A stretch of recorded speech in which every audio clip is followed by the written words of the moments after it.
Welcome to Content Crib episode 6. Eric Anderson, the World Traveler, and me, Chris Gross. We are here coming in on July. If anybody is not on the beach or boat, lake, listening to us, we're going to talk for a little bit. What do you think, Eric? You've been around a bit, been traveling yourself? I've been doing a lot of traveling. I've been doing a lot of sitting in airports for multiple days. I won't name the airline, but I will name the location. It's called JFK. Do whatever you can in your power to never travel through there during the months of June, July, and August if you can. The airline talk, we could probably put 10 minutes on that, but it just seems like it's going in an ebb and flow of which one is delivering the best product. I think Delta is the leader everybody can agree on, but I'm still getting some good experiences on JetBlue and the occasional United. Well, Here we go. Yeah. So I agree with Delta, and so I'll just tell everybody. I went on JetBlue, and it was horrific. It was very poorly. Yeah. Anyway, to make a long story short, out on the runway, weather, come back in, refuel, promise to leave that night, cancel at 11 o'clock at night. Yeah, that kind of stuff. Not very well run there, but I think that's a JFK thing, to be perfectly honest, because I've been on JetBlue at other places, other airports, and they seem to do fine. And when I go in and out of Logan with them, they're at Boston. They're great, but not this time. So Yeah, now that I think about it, I've had a little bit of trouble with JFK out of New York. I'll actually do the Worcester to JFK flight, which is awesome because you just go up and down instead of driving, yeah. 3-4 hours, which is nice. So what airline goes into Worcester that goes into JFK? JetBlue. Oh, I didn't know that. Oh, that's interesting. Yeah, and Orlando too. It's the best airport. They charge for parking, but they don't charge for parking, and then you're one of 10 people walking through the gate. It's amazing. Yeah. Not enough flights that I can get on travel out of there, but when I do, it's nice. Well, that's good to know that they do go to Worcester out of Orlando. That's interesting. Now that all the listeners are all going, why are they talking about flight arrangements? But anyway, that's It's interesting. summer talk. We have a lot to catch up on. I mean, you had a pretty important wedding too. I did, yeah. My son got married, had a wonderful wedding. Of course, there was a crazy amount of stress and all kinds of stuff leading up to it to make sure everything was supposed to occur when it did, and it did. So it was great. Thank you for asking. He's a happy guy, beautiful daughter-in-law, and so they are happy as can be, and they are off to live their life. So they live locally, so which is nice. So I get to see him. I still get to call him and go, "Hey, I have a problem with a branch in the yard. Can you come by and help me cut that up and take it away?" So which is the call he's going to get right after this podcast. So just so you know. Exactly. And the infamous red hats made an appearance I saw at the wedding, which was hilarious. It did. I almost put it on when I was sitting as they were walking down the aisle and doing the whole phone like this, and I got the look from my wife Lori that was the look of "Don't you dare." So I did not do that, but yes, it did. The red hat made it. It didn't make a live appearance in video format, but who knows? Maybe at somebody else's wedding. So anyway, but yeah, the red hat did make its appearance. And man, you were putting out some content where you were on a boat smiling back at the camera. Looked like you were having a very nice July 4th yourself, or whatever date that was. I don't know. Yeah, no, it was good. I try to avoid the lake at all costs. I have this 26-year-old boat that I've been slowly fixing with my wife and I, and now it's at a really good spot where it's comfortable. The upholstery's all done. We have a rebuilt engine in it. It's really nice, and we live on the lake. But the holidays, the July 4th holiday, I try very hard to avoid it because it's the boat ramp's a nightmare. A lot of rookies, a lot of drinking, but can't avoid it completely. So we did go on Sunday, and it was very nice. But we spent the 4th of July holiday actually down at my parents' pool with my 3 little nephews. My middle brother's a lunatic. He's got 3 little rugrats running around. They're awesome, but Nonstop energy. non-stop. Well, and so in all the time that I was traveling or not traveling, sitting in a chair, wondering when a flight was going to leave, I all of a sudden came this epiphany. Well, it wasn't epiphany. It was, we had talked about it before, but you know, eh, all the different things we're doing with Content Crib and all the different things we're going to do. I just had this thought that I'm like, you know what? I think it's time to throw it into fifth gear, sixth gear, eighth gear. If you drive a really expensive Italian car or whatever, what you may drive, whatever gear you have that's the highest number, I think it's time for us to do it. Um, and it really transpired from I've seen so much AI driven content lately that's really bad. It's Really just bad. bad. It's bad. And again, I talk about this all the time, this dead internet theory that people have this, theory that now it's like 90% of the internet is just AI talking to AI and bots talking to bots and nothing, not much is really given, maybe some social media.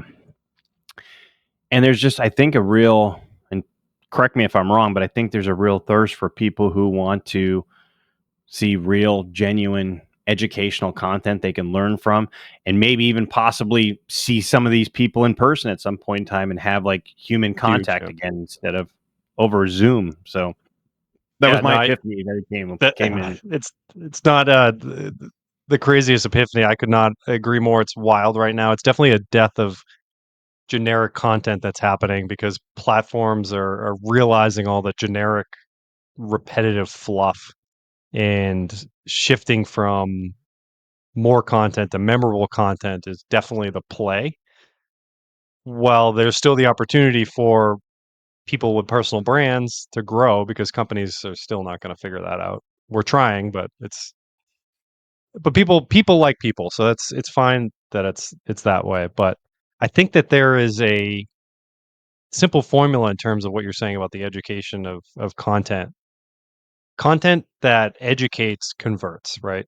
So if you're providing something or you're teaching something to someone, they're going to gravitate towards you, especially if you find out where your ideal audience spends their time. So if your ideal audience spends their time on LinkedIn talking about healthcare, and then you should probably jump in on that party and talk about that segment of healthcare, whether it's medical devices or in my case compounded pharmaceuticals, or in your case orthopedics and devices and whatnot, and then as well as our case overall content creation and enabling and helping the individual company be inspired to create personalized content. So top of the funnel, it's a sales tool. So FAQ videos, walking and talking about some struggles that you're experiencing, I think really connects.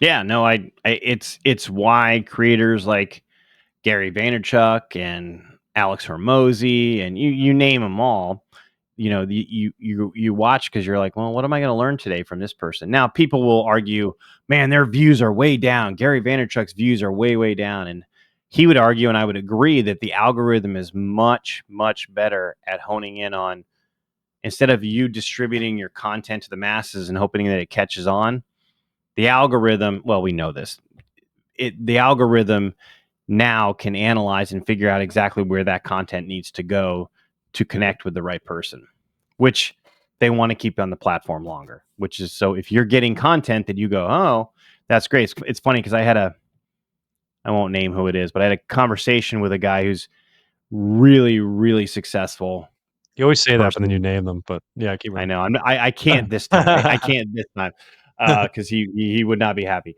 Okay. But he I said, so what do you think about this video thing with LinkedIn? And he goes, and this is why I totally disagreed with him. He goes, yeah, I think it's really stupid. And I go, why do you think it's stupid? He goes, how many people want to learn about videos about HR talks? Like who wants to learn about that? And my reply, and I said, I agree with you. I'm not going to tune into HR talks, but I guarantee the algorithm on LinkedIn is going to figure out that I don't want to see that, and so they're not going to push that to me. And so he's like, yeah, I can see that, but it's not the dopamine hit that they get with TikTok and Instagram. And I said, yes, but no. it's a dopamine I hit because I'm getting an educational lesson on a certain thing that I want to learn about.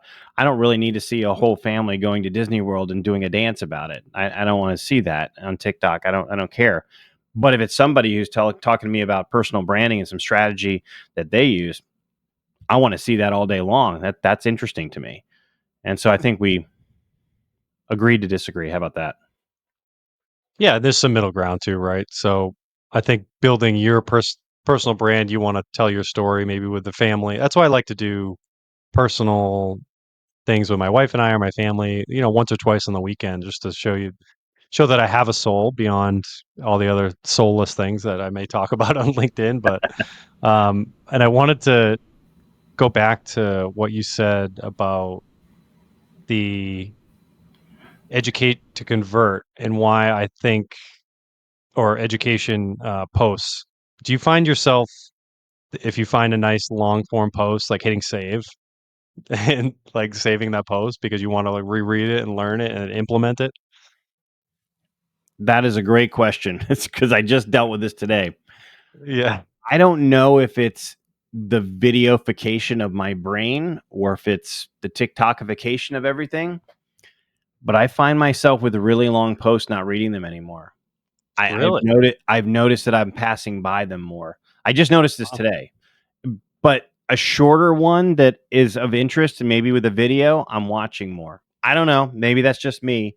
But now that you say that, I'm like, yeah, I should be doing that. I should be saving long form posts because now I could go back and read them and it's educational and it's something that I could learn from if it's something like that. So I should be doing it. I'm not doing it right now. How about that? How about you? Yeah, no, I do. There's some certain creators that are putting out really great educational content that I will not miss their posts, and So I'll save them because who are they're some of those people that you're following like that?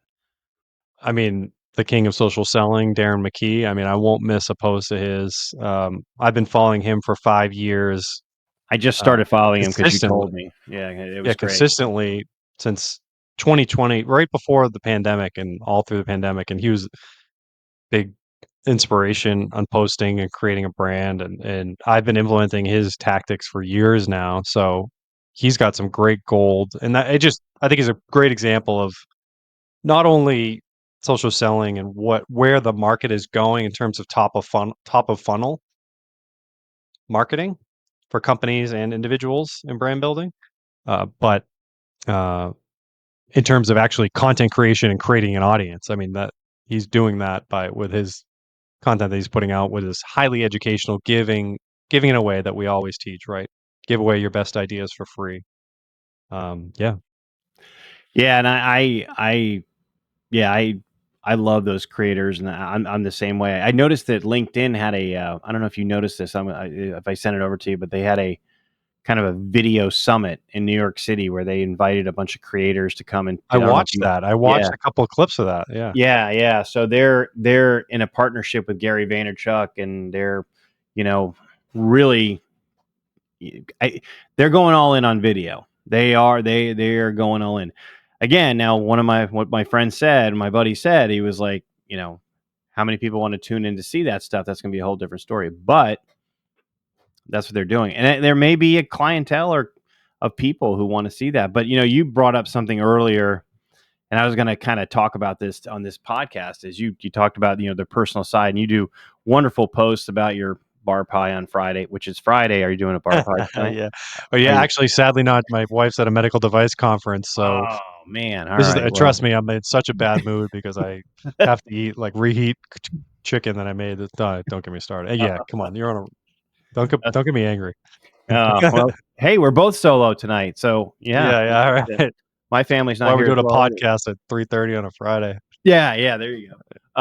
I always excited about your bar pie posts, but anyway, back to you. Always are great at posting, personal content, and to be very transparent, I don't do it. I have never done it Right. because I've never wanted to put my kids or my wife on social media because they were younger and years ago. I Sure, didn't want to have yeah. their faces, and I have never done it once. I've never done it once. Well, I'm gonna start doing it because now they're older and it's fine and they're not running from the law anymore. No, I'm kidding. They, Yeah. it's just I never have done it because I was always very, very careful and guarded about all that, and for no reason. I don't know why why I did it that way, but what are your thoughts about that? Because again, it was part of my epiphany this week, sitting a couple days in an airport. I was just like, I need to start sharing because people might be interested in what my world is like, on a daily basis, or they might be absolutely mortified. I don't know. Yeah, either or.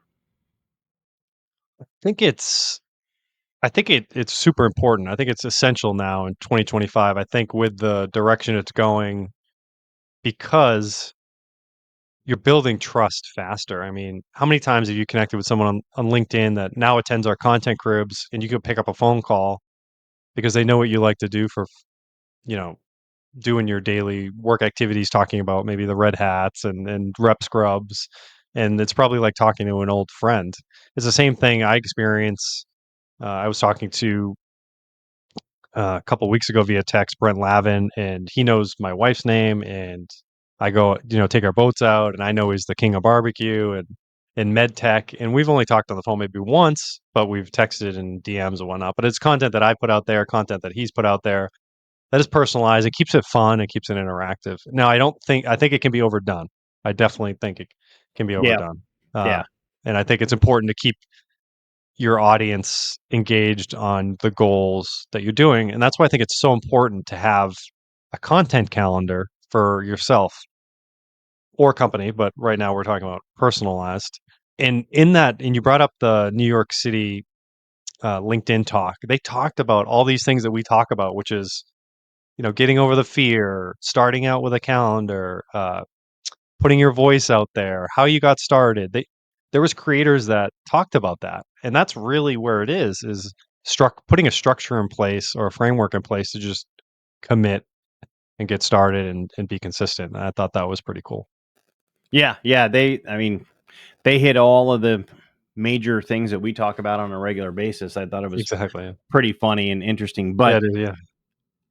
I agree with you now more than ever. It needs to be personalized. And there's a guy that um, I really like a lot that started uh, a sporting brand called Origin. He's actually in Maine. I don't know if you've ever heard of him, but he's just started his own YouTube channel. It's fantastic. It's him and his struggle slash day to day in his business of building an apparel brand in the state of Maine. And his name is Pete Roberts. He does a great job. I mean, I was like, I like learned like 10 things in his last 4 episodes that he did. And he's like got pictures of his, he's got video of his family in the background. They're doing things. And I'm like, okay, this makes a lot of sense. You really should Yeah. be able to, need to be able to connect with more people.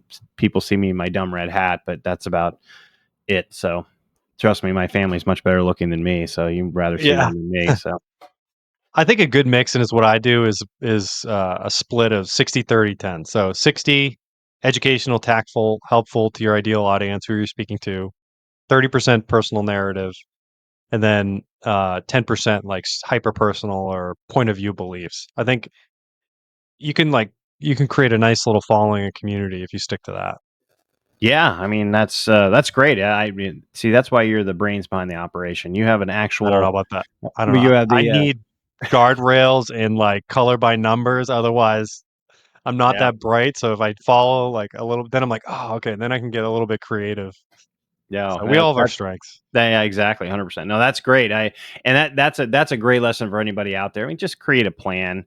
And you know what? Sometimes your content that you share is going to be absolutely fantastic and it's just going to resonate and people are going to love it. A lot of the time you're going to have stuff that you go, boy, that was Oh, good. I had flops. Yeah, I had a Why couple didn't flops that last week. resonate? Like Yeah, you're thinking, I sometimes get out and I'll do this whole long post and videos and everything, and I'll put it out there and I'm going, man, this one is just gonna blow up, and it dud, nothing happened. yeah. So I don't even care anymore. I don't, it just, it's, just like walking, just put one foot in front of the other and keep on going. Exactly. I mean, yeah, I had some really bad flops last week, but I had a good one last night, which was controversial take on Bill Gates and that robots will take over in 10 years. I don't really believe it, but I just wanted to see what everybody thought and thought that was interesting. But I wanted to go back to what you were talking about with that main or the brand Origin brand, you said Yeah. he's Yep. building? Yeah. It's called Because Origin. I Yep. had a question, I'm gonna guess that he probably has a newsletter. Yeah. Oh, yeah. Well, he's got all kinds of different. Yeah. Yeah. Yeah. It's funny. So 'Cause I wanted to talk about that. they've got a so he's got a he has a kind of a video newsletter just updating once a week on what which is a whole other thing we should talk about or think about. But yeah, much like we have a newsletter, Chris. Is that where you're going with this?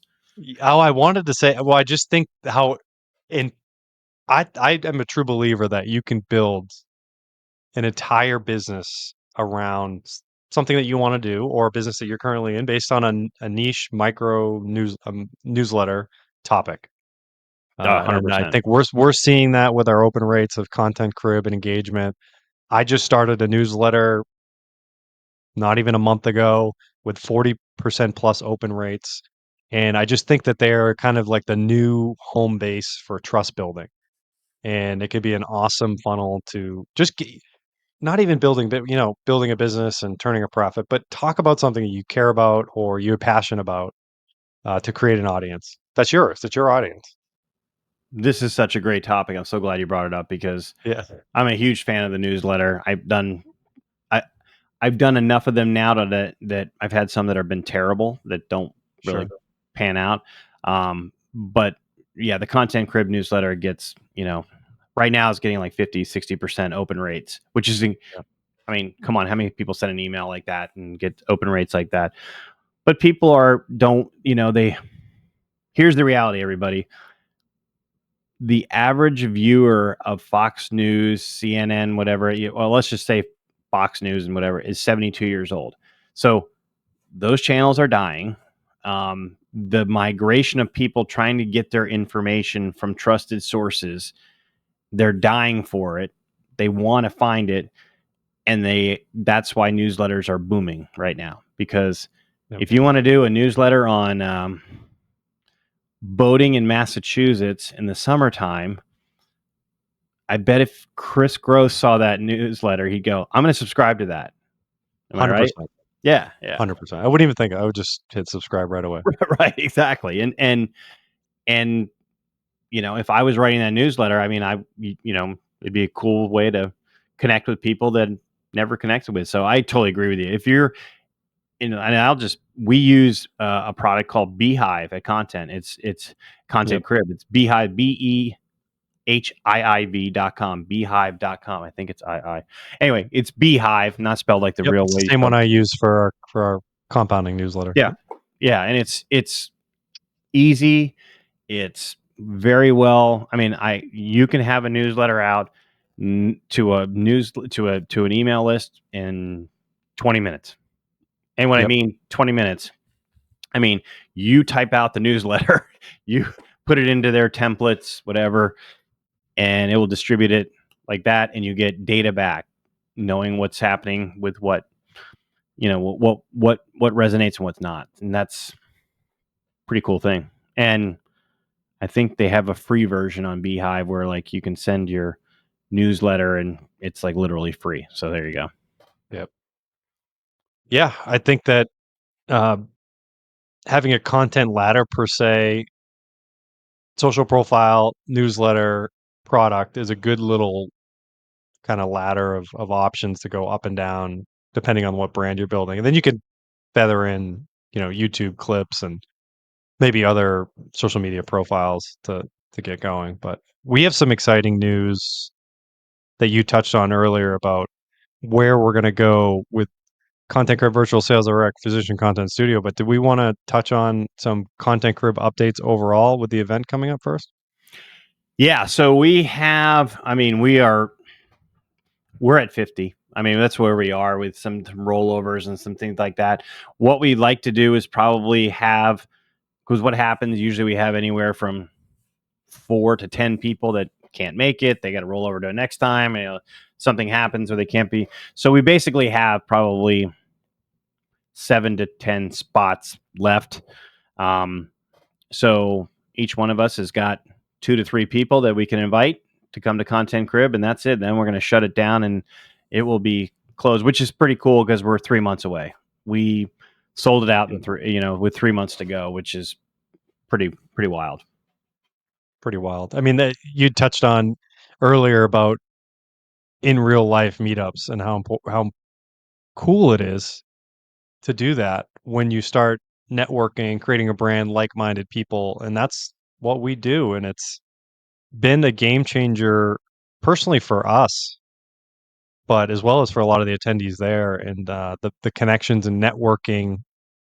Mike Nathan posted about this yesterday on LinkedIn, and truly, your network is your net worth, and even more so now with these lean business models you can run as a solopreneur or entrepreneur or small business. Yeah, and so true. And I saw that post that I don't know if you saw what Blake Martin did, who's one of our guys who comes to our On the content crib. treadmill?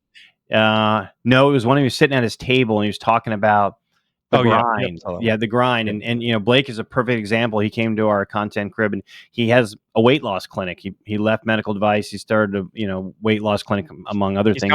he's coming in October too. He's coming in October and he's been before, I think, to either one or two.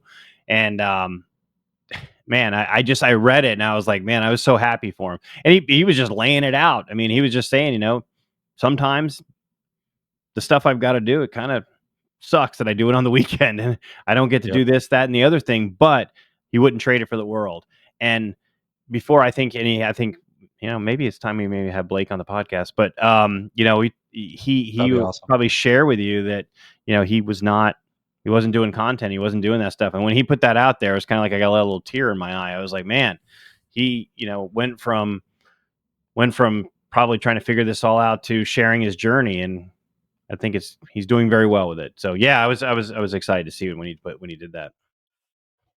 Yeah, that was a hard-hitting post. I read that as well and engaged with it, and he actually did a funny one today. I think he was making fun of standing desks or something on a treadmill, but I thought it was awesome. Yeah, I haven't seen that one yet. So Yeah. yeah, I want to check that out. But yeah, I mean, there there's 50 stories like that, and I'm not being funny, but there's 50 stories like that from Content Crew because there's 50 people there of, just people who, whether it's Dr. Ryan Molly or it's Dr. McClellan or it's Dr. Towson. I don't know if you guys follow Dr. Adrian Towson, but Oh, yeah. it's the cool stuff that she puts out. And I'm like, talking about her daughter getting engaged and Engaged, they yep. flew to In Boston. Boston. Yeah, exactly. It's like, well, when I saw the picture, I was like, I know where that is. I mean, saw the fountain in the back, and I was like, I know where that is. But yeah, but all that stuff. But okay, so 10 years ago, would we have known about any of this stuff? Like, I was just able to recall all of those things in my mind. I don't have any written notes about it or anything. It's just stuff that because I saw it on LinkedIn and they shared their journeys on LinkedIn. I remember that, and that hopefully, in a very indirect way, I wasn't trying to have a lesson on content, but I guess I did, and you too, kind of sharing with what Blake Martin. I mean, it's pretty wild. Yeah, and that's the way and it goes back to what we were talking about, the personal stuff. That's the stuff we're talking about it right now because we remember it, and I think it works for people that are trying to put content out there and why it is important, or people putting content out there that are trying to connect with their ideal audience and keeping it hyper personal. Yeah. With Content Crib 5.0 coming up, what do you think is going to be the biggest takeaway for repeat people going? Yeah, that's a great question. Actually, I was talking to Matthew about this the other day. I think the biggest takeaway is they're going to leave there with a roadmap that's personalized to what they want to do, whatever their goal is as far as business wise, achieving that goal. They're going to have their own business consultant in the way of an AI tool, accessory, bot, consultant, whatever you want to call that, that's going to help them do that.